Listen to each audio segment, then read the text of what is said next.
Episode 5 start అవగానే మనకి 6 నెలల క్రితం జరిగిన సీన్ని చూపిస్తారు. అక్కడ లానా డ్యూటీకి వెళ్ళటానికి రెడీ అవుతూ ఉంటుంది. అప్పుడే అనులోకి ఎవరిదో ఆత్మ వచ్చి లానా పైన అటాక్ చేస్తుంది.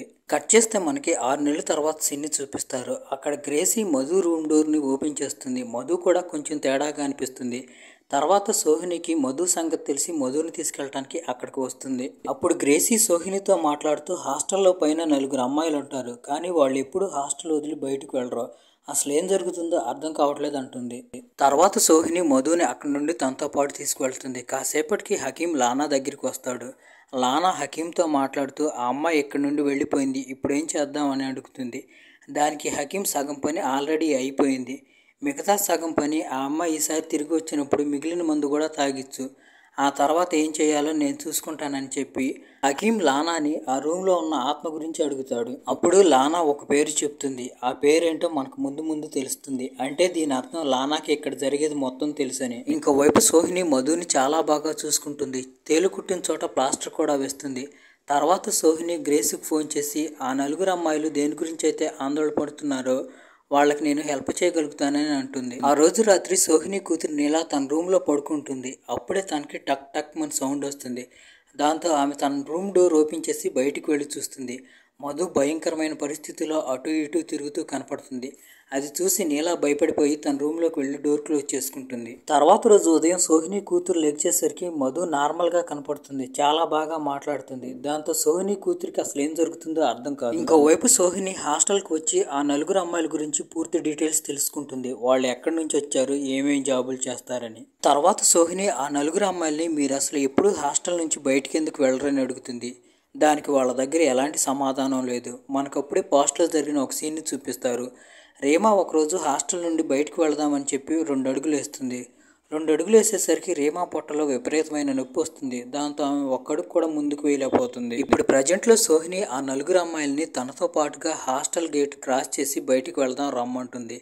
దాంతో ఆ 4 అమ్మాయిలు గేట్ దాకా వస్తారు. మొదటగా కోమల్ అనే అమ్మాయి గేట్ దాటడానికి ట్రై చేస్తుంది. అప్పుడే సడన్గా ఆమె చెంప మీద ఎవరో గోరుతో పెట్టి గీకినట్టుగా గుర్తులు పడతాయి. బ్లడ్ కూడా వస్తుంది. అది చూసి ఆమె భయపడిపోయి వెంటనే వాళ్ళు లోపలికి పరిగెత్తుతారు. సోహిని కూడా ఇది చూసి చాలా భయపడిపోతుంది.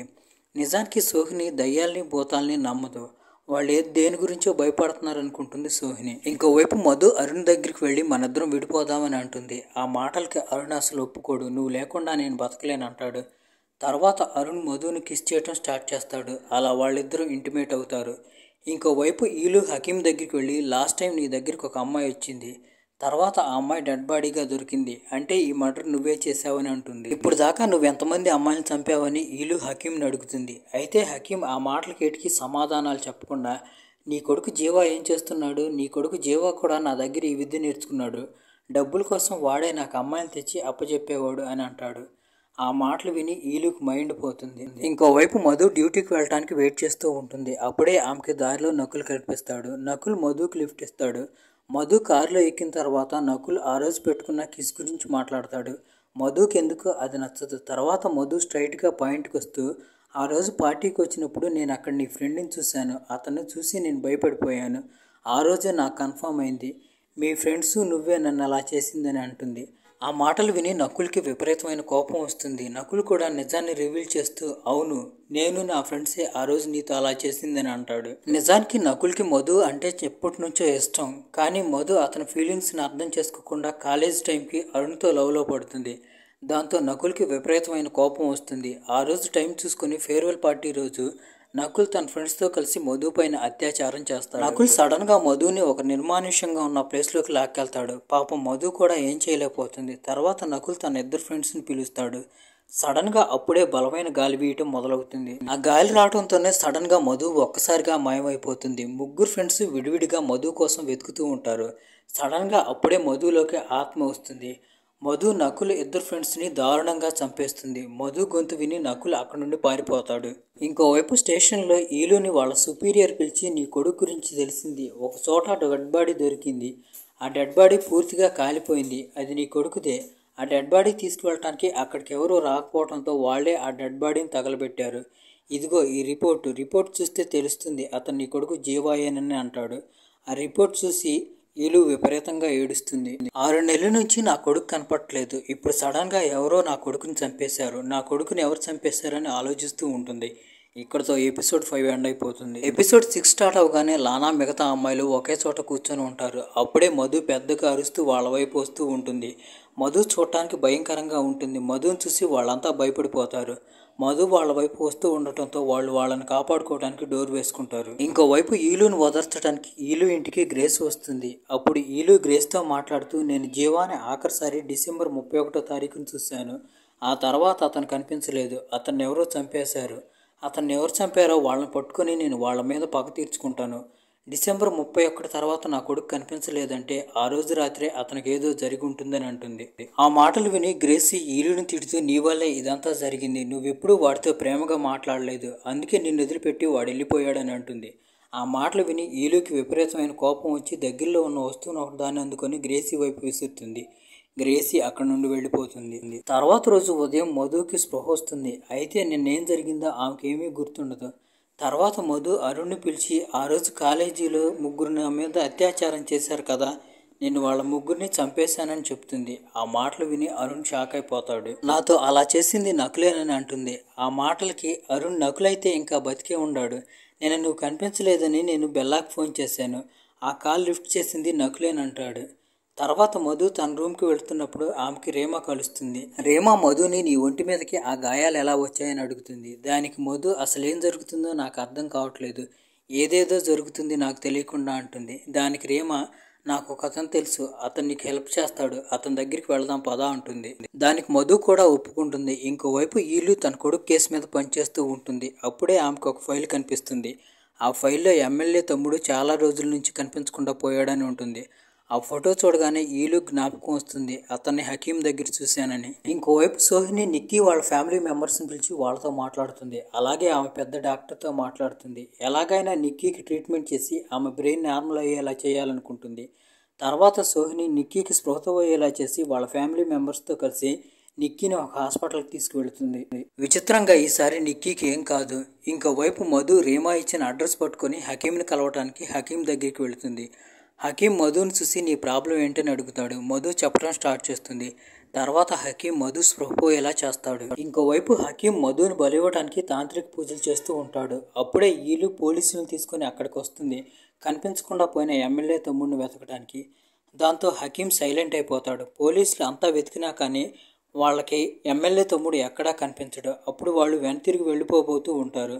అప్పుడే సడన్గా మధుకి మెలకు రావడంతో మధు పెద్దగా అరుస్తుంది.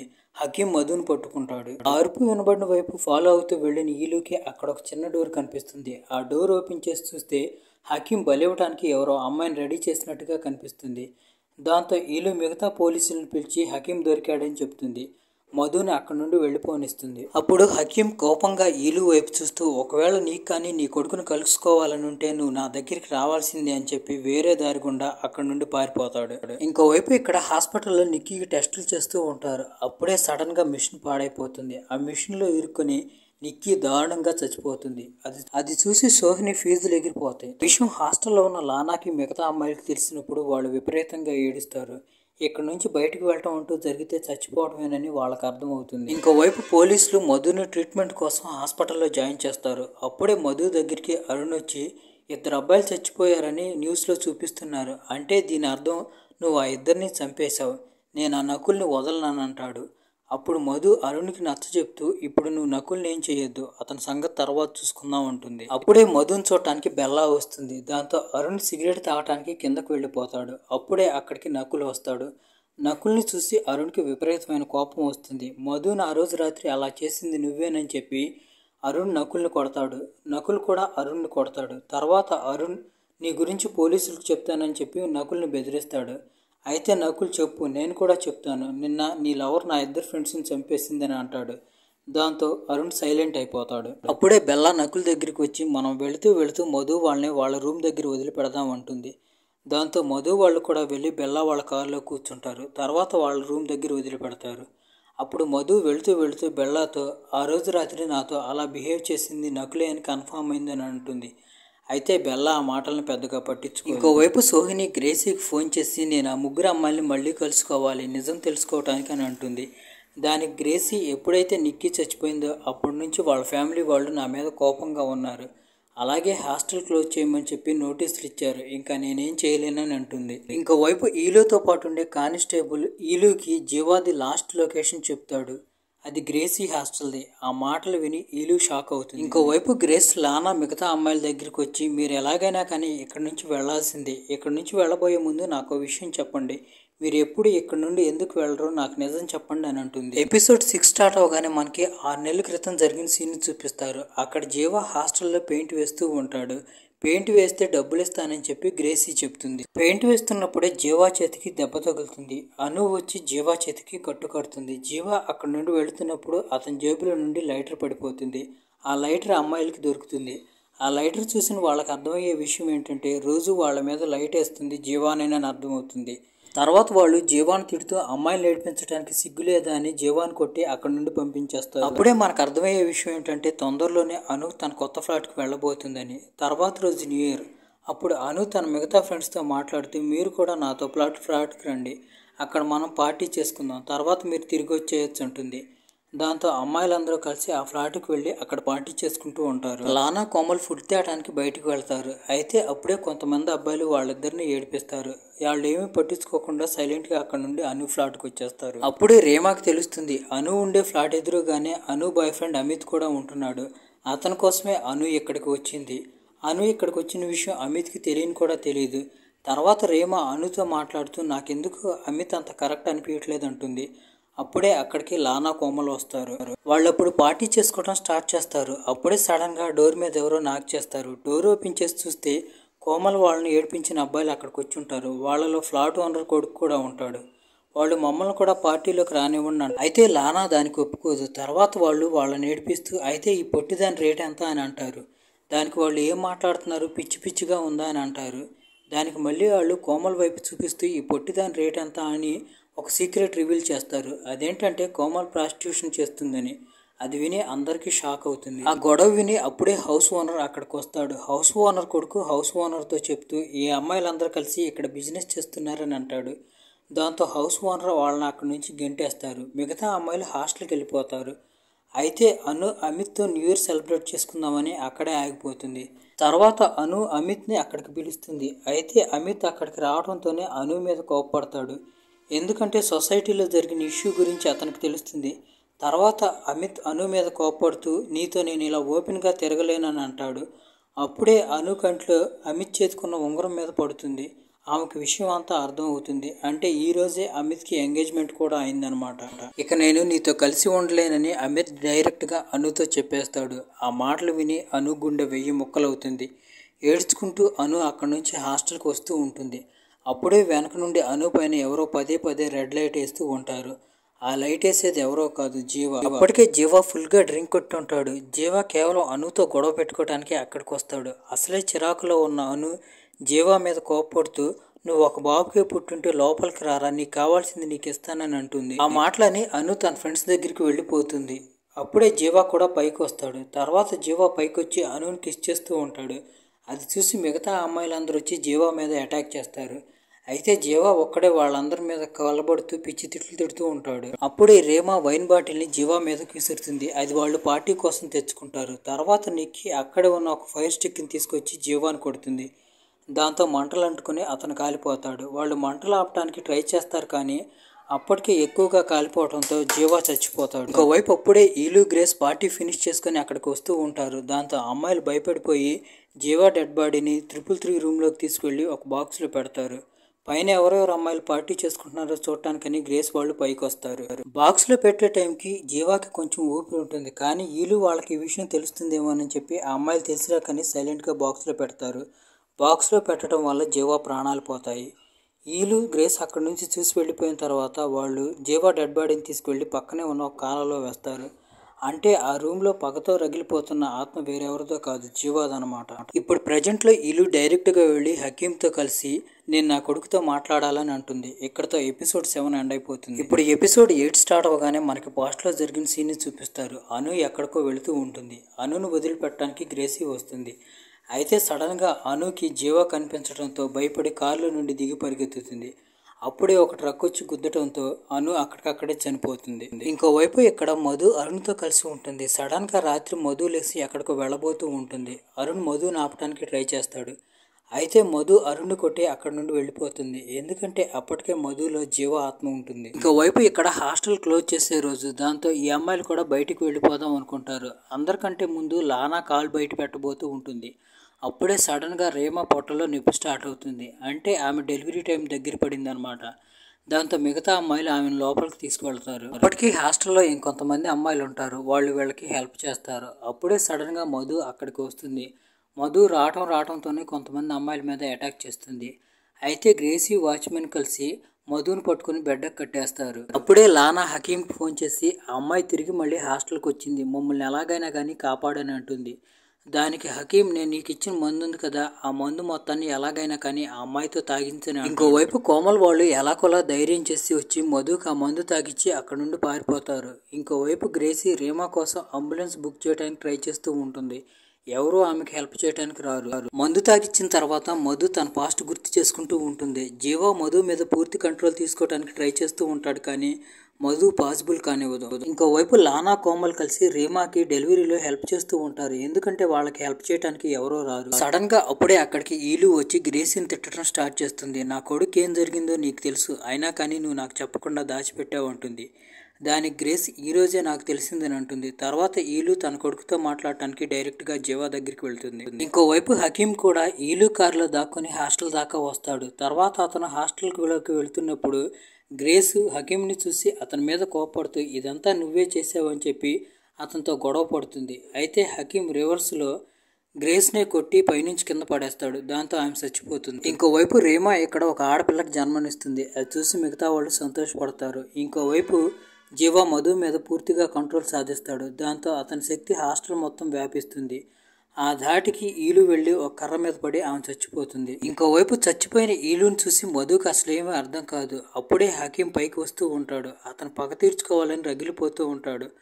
అతను కోమల్ రీమా వాళ్ళపైన అటాక్ చేస్తాడు. అప్పుడే మనకు అర్థమయ్యే విషయం ఏంటంటే నిజానికి జీవ ఆత్మ హకీంలోకి వచ్చింది. అతనే ప్రతీకారం కోసం వాళ్ళ ముగ్గురిని చంపాలనుకుంటున్నాడు. రీమా కోమల్ హకీంని ఆపడానికి ట్రై చేస్తూ ఉంటారు, కానీ అతను ఇంకా బలంగా వాళ్ళ మీద రెచ్చిపోతూ ఉంటాడు. అప్పుడే మధు ఒక కత్తి తీసుకొచ్చి హకీం తల నరికేస్తుంది. దాంతో జీవా కూడా వెళ్ళిపోతాడు. ఎందుకంటే జీవా యూజ్ చేసుకునే బాడీయే లేదు. దాంతో అమ్మాయిలకి ప్రాణం వచ్చినట్టు అవుతుంది. కట్ చేస్తే మనకి తర్వాత రోజు సీన్ని చూపిస్తారు. అక్కడ సోహిని పోలీసుని తీసుకొచ్చి హాస్టల్కి వచ్చింది. హాస్టల్కి వచ్చిన తర్వాత ఆమె పోలీసులతో మాట్లాడుతూ ఈ హకీమే సీరియల్ కిల్లర్, ఇంతకు ముందు చంపేసిన అమ్మాయిలందరినీ ఇతనే చంపాడు, వీళ్ళని చంపబోతుంటే వాళ్ళ ప్రాణాలు కాపాడుకోవడానికి వీళ్ళు ఇతన్ని చంపేశారని చెప్తుంది. కట్ చేస్తే మనకు ఒక నెల రోజుల తర్వాత సీన్ని చూపిస్తారు. అక్కడ కోమల్, రీమా, లానా రీమా కూతుర్ని ఆడిస్తూ ఉంటారు. ఇంకోవైపు అరుణ్కి ట్రీట్మెంట్ జరుగుతూ ఉంటుంది. మధు అక్కడే అరుణ్ పక్కన కూర్చొని ఉంటుంది. ఇంకోవైపు నకుల్ది బెల్లాది పెళ్లి అయిపోతుంది. ఆ రోజు రిసెప్షన్ జరుగుతుంటే పోలీసులు అక్కడికి వచ్చి ఆ రోజు నీ ఫ్రెండ్స్ ఇద్దరు చనిపోయారు కదా, వాళ్ళతో పాటు నువ్వు కూడా ఉన్నావా అని అడుగుతారు. దానికి నకుల్ నేను ఇప్పుడు ఏం చెప్పలేనని చెప్పి తన రూమ్లోకి వెళ్ళి టెన్షన్ పడుతూ ఉంటాడు. ఇప్పుడు ఏం చేయాలని ఆలోచిస్తూ ఉంటాడు. అప్పుడే సడన్గా అతనికి మధు భయంకరమైన రూపంలో కనపడుతుంది. దాంతో నకుల్ పైనుండి దూకి చచ్చిపోతాడు. అంటే ఇప్పటికీ మధు గురించిన భయం అతనిలో ఉందన్నమాట. అప్పుడే మనకి మధుని చూపిస్తారు. సడన్గా తన ఎక్స్ప్రెషన్స్ చేంజ్ అవుతూ ఉంటాయి. తనను చూస్తే మనకు అర్థమయ్యే విషయం ఏంటంటే ఇప్పటికీ తనలో జీవ ఆత్మ ఉందని. ఇక్కడితో ఈ సిరీస్ ఎండ్ అయిపోతుంది.